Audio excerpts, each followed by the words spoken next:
이번 시간에는 철근 콘크리트 공사 일반에 대해서 말씀드리겠습니다. 여러분들이 알다시피 철근 콘크리트 공사는 건축 시공 기술사에서 매우 높은 비중을 차지하고 있는 단원이기도 합니다.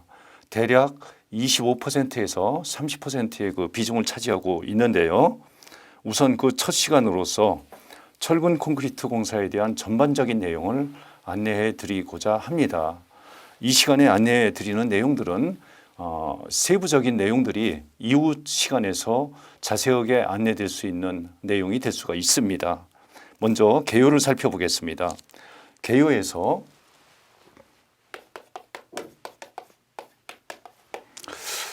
철근 콘크리트는 콘크리트의 부족한 인장력을 철근으로 보강시킨 건축 재료이다. 그러니까 철근 콘크리트 공사에서 철근 콘크리트라는 그 개념을 먼저 정의를 좀 해놨습니다. 일단 건축 재료로서 콘크리트는 불완전하기 때문에 철근을 가미해서 서로의 부족한 부분을 상호 보완시킨 그러한 건축 재료이기도 하고 모든 건설 재료가 되기도 합니다. 그리고 이러한 그 철근 콘크리트 공사는 어떻게 구분하느냐? 우선 이제 개요에서 우리가 첫 번째로 철근 콘크리트 공사는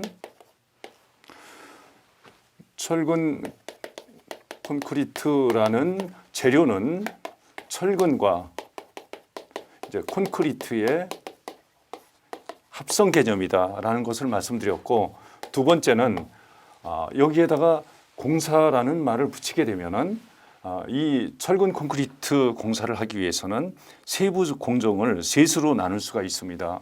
첫 번째로 이 철근 콘크리트 공사는 세 가지가 있는데, 우선 거푸집 공사가 있고, 그 다음에 철근 공사가 있고, 그 다음에 콘크리트를 타설하는 콘크리트 공사가 있습니다. 그래서 뭐 타설 공사라고 말을 해도 되겠죠. 그래서 개요에서 모든 내용을 다 담고 있는 거예요. 철근 콘크리트 공사는 거푸집 공사, 철근 공사, 타설 공사 이렇게 된다. 그러면 여러분들이 이 철근 콘크리트 공사에 대해서 공부를 하실 때는 이 세 가지를 다 비중 있게 공부해야 되겠지만은 여러분들이 이 철근 콘크리트 공사라는 틀에서도 각각의 비중은 어느 정도 되는지를 여러분들이 좀 아실 필요가 있어요. 대략 거푸집 공사 출제 비중이 지난 한 20년 이상을 통계를 내보니까 철근 콘크리트 공사를 100으로 봤을 때 한 16%, 그다음에 철근 공사가 한 11%, 그리고 나머지 뭐 73%가 되겠죠. 이게 타설 공사에 콘크리트 공사에 해당이 된다고 볼 수가 있어요. 그래서 여러분들이 공부를 하더라도 거푸집, 철근, 타설 공사 세 가지를 철근 콘크리트 공사라고 하니까 3분의 1, 3분의 1, 3분의 1 비중을 두고 공부를 하면 되겠구나가 아니죠. 이런 그 비중 개념을 가지고 내가 철근 콘크리트 공사에 대해서 공부할 시간이 100시간이 있다면 16시간은 거푸집에 투자하고 철근에 11%, 타설 공사에 73% 이런 식으로 여러분들이 합리적으로 시간을 좀 나눠서 쓰는 것이 효율적이라고 이제 봅니다. 그다음에 이제 두 번째, 이 철근 콘크리트 그 재료에 대해서 우리가 좀 잘 알아봐야 돼요. 그래서 그 재료에 대한 특징을 먼저 좀 봐야 되겠는데, 이제 성립 사유가 있습니다. 철근과 콘크리트가 궁합이 맞는 사유라고 이제 여러분들이 보시면 돼요. 그럼 첫 번째로 교재를 보면은 뭐가 있냐면은 그 부착 강도라는 말이 있습니다. 철근과 콘크리트는 부착 강도가 매우 우수하다. 그렇게 돼 있는데, 일단 그 철근과 콘크리트가 서로 궁합이 좋아서 서로가 잘 붙어 있게 되는데, 이거를 좀 세부적으로 보면은 콘크리트 배합 재료 간의 그 부착 강도를 생각해 볼 수가 있어요. 콘크리트의 그 배합 재료라고 한다면은 결합재, 혼합수, 그다음에 충전재, 화학혼화재 이렇게 4등분으로 이제 구분해 볼 수 있는데요. 이런 것은 나중에 굉장히 그 반복적으로 여러분들한테 안내를 드리는 반복어가 될 겁니다. 콘크리트는 결합재, 혼합수, 충전재, 화학혼화재 이렇게 네 수로 구분된다라는 표현은 자주 쓸 겁니다. 자, 이러한 그 배합재 그 네 가지가 서로 잘 부착할 수 있는 그 물성을 가지고 있어요. 그 중에서 시멘트는 다른 배합재들을 붙여주는 그 접착제의 역할을 하기도 합니다. 그래서 이제 결합제라는 말을 쓰기도 하지요. 그래서 결합제에는 시멘트가 있고 미분말 혼화제가 있고 이제 그렇게 나누기도 합니다. 이러한 사항들도 나중에 또 언급이 될 거예요. 그래서 배합제 간의 부착 강도가 굉장히 훌륭하고 그다음에 그 철근과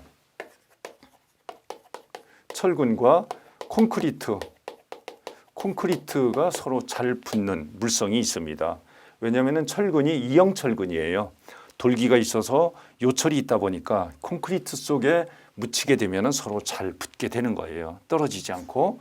그래서 철근 콘크리트가 건축 재료로서 성립되게 되는 사유 중에 첫 번째는 부착 강도가 우수하다라는 점을 말씀드릴 수 있고, 그다음에 두 번째는 그 구조 내력 측면에서 우리가 생각을 해봐야 돼요.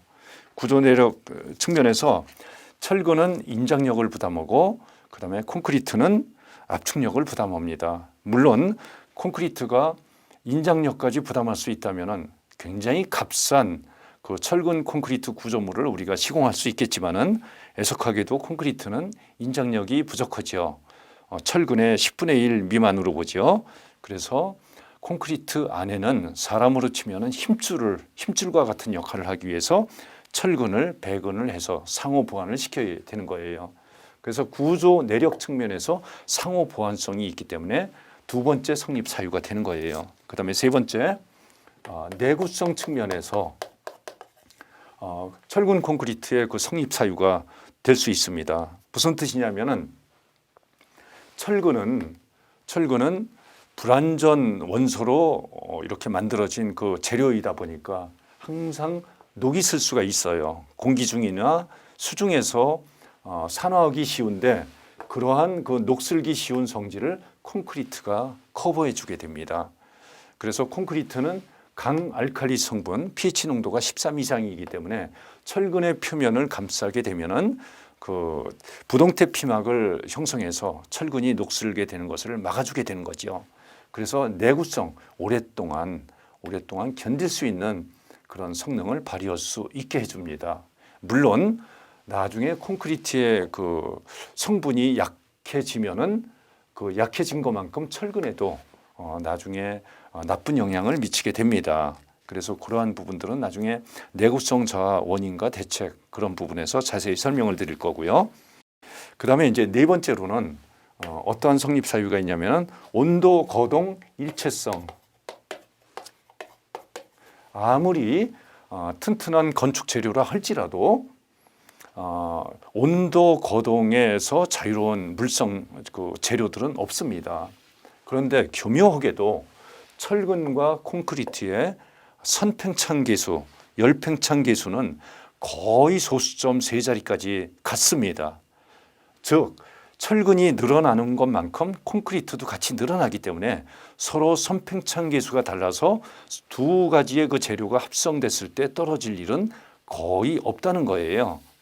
그래서 네 번째 성립 사유는 온도 거동에 대한 일체성이다. 그렇게 이제 말씀을 드릴 수 있어요. 그래서 여러분들은 이런 거는 시험에 나오지는 않습니다. 그렇지만은 이런 원리에 의해서 나중에 그 내용이 서로가 융합되기 때문에 이 이유를 분명하게 알아야 되고, 철근과 콘크리트가 궁합이 맞는 이유는 무엇이냐라고 했을 때 이 네 가지는 여러분들이 즉시 튀어나올 수 있는 정도로 숙지를 하고 있어야 됩니다. 그 다음에 각각의 재료에 대한 이제 이거는 합성됐을 때의 그 성립 사유입니다. 각각에 대한 그 재료적인 특징을 좀 살펴보겠습니다.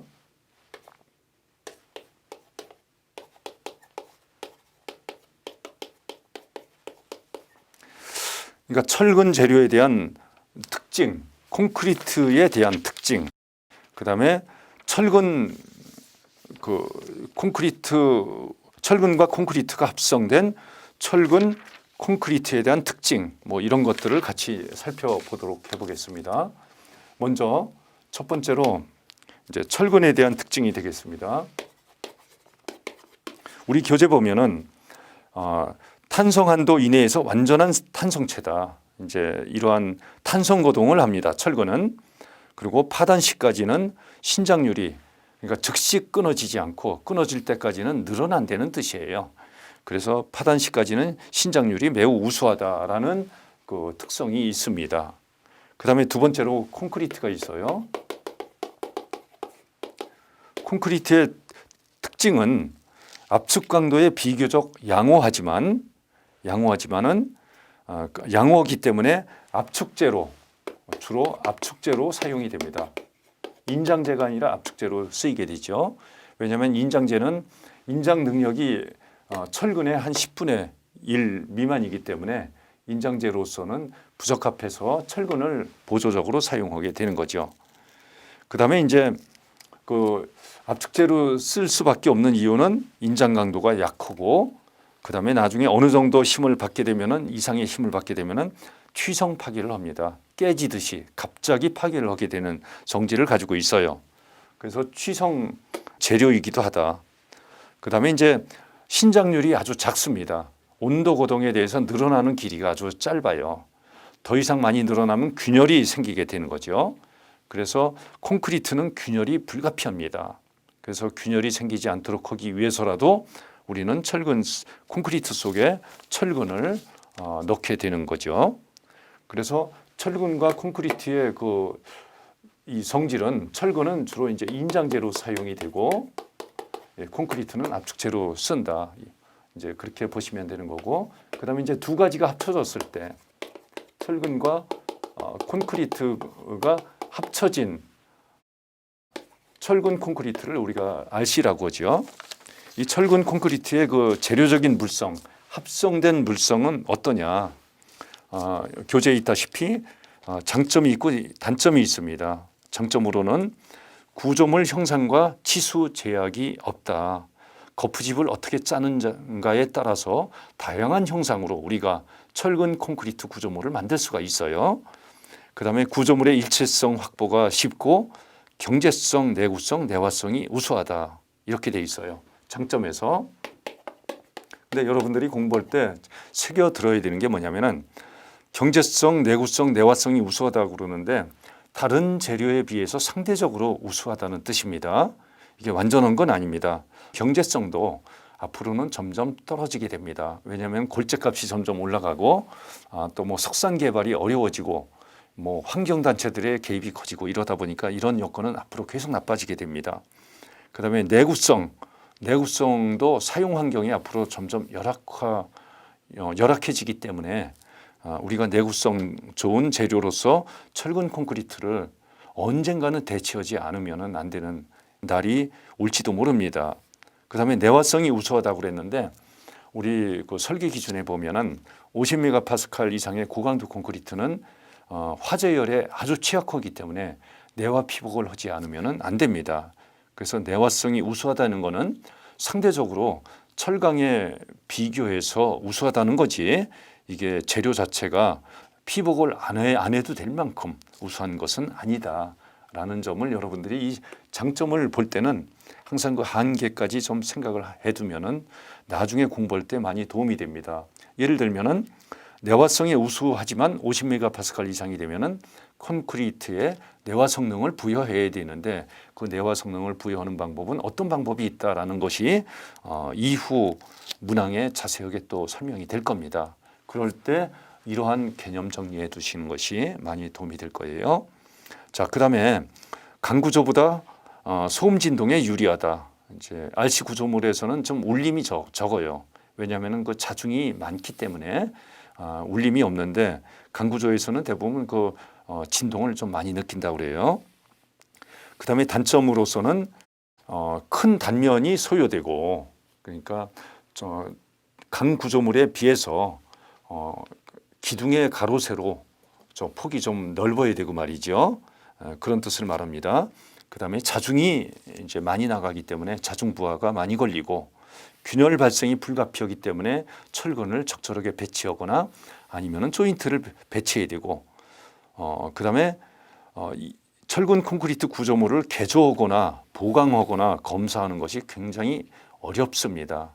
일단 철근을 배건을 해놓고 콘크리트를 타설하면은 철근 배건을 보완하기 위해서는 뭐 나중에 보수 보강밖에 뭐 방법이 없어요. 철근을 더 늘릴 수가 없는 거죠. 이미 굳어버린 거니까. 그다음에 현장 시공이 조잡해질 우려가 있다. 누구나 철근 콘크리트 공사를 만만하게 보기 때문에 오히려 그 흔하게 공사하는 것이기 때문에 이제 품질이 조잡해질 우려가 많고 그러한 것이 현실이 되기도 합니다. 자, 그다음에 이제 그 구조물의 요구 성능에 대해서 이제 좀 살펴보도록 하겠습니다. 네 번째는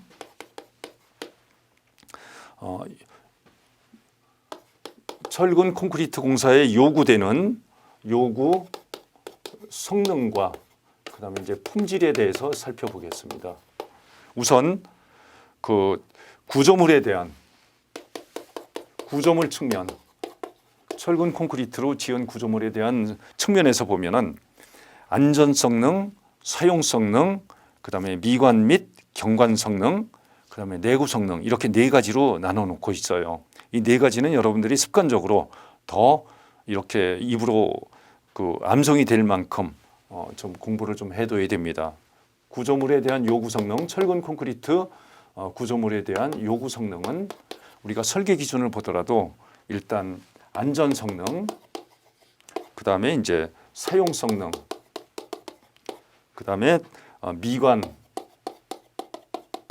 그리고 또 하나가 이제 내구 성능이에요. 내구 성능. 여기에 하나 더해서 환경 성능을 하나 더 여러분들이 좀 알아둬야 됩니다.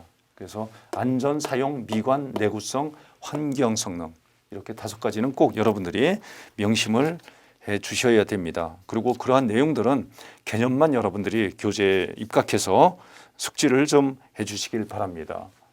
그다음에 두 번째로 제가 요 구조물에 대한 요구 성능은 출전을 다 이제 각주로 밝혀놨기 때문에요. 그러한 내용들을 가지고 여러분들이 좀 심화 학습을 필요한 분들은 해주시기 바랍니다. 그다음에 거푸집 공사, 거푸집 공사에 요구되는 그 품질은 무엇이 있느냐? 일단 제작, 조립, 정밀도가 있고요. 외기 영향 차단성, 그다음에 거푸집 너르의 수밀성과 평활성. 그러니까 거푸집에 레미콘을 타설했는데 거기에서 시멘트 페이스트가 빠져나가서는 안 되겠죠. 그리고 평활성, 면이 아주 그 곱게 나와야 되겠죠. 그리고 타설 양생 중 콘크리트를 보호할 수 있어야 돼요. 뭐가 와서 부딪히더라도 일단 거푸집이 1차적으로 방어를 해줘야 되고, 그다음에 날씨가 춥거나 덥거나 하더라도 거푸집에서 일단 단열 효과를 좀 내줘야 된다는 걸 의미하게 됩니다. 그다음에 철근 공사에 대해서, 철근 공사에서 요구되는 품질, 철근 공사는 바로 이제 우리가 구조라고 보시면 돼요.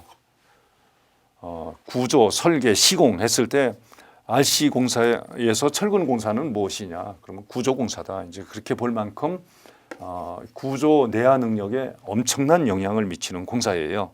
그렇기 때문에 철근 공사를 할 때 필요한 품질은 가공, 조립, 정밀도, 그다음에 이음과 정착 길이, 소요 피복 두께 이런 것들이 매우 중요합니다.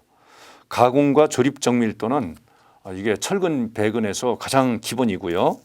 이음 정착 길이는 이거는 철근을 배치했는데 뽑히지 말아야 될 거 아닙니까? 이제 그런 측면에서 굉장히 중요하고요. 소요 피복 두께는 이거는 내구성 측면에서 중요합니다. 이런 것들은 나중에 다 이제 반복적으로 우리가 중요 단원에서 다뤄지기 때문에 이런 개념을 좀 알고 있어야 되고요. 그다음에 콘크리트 공사.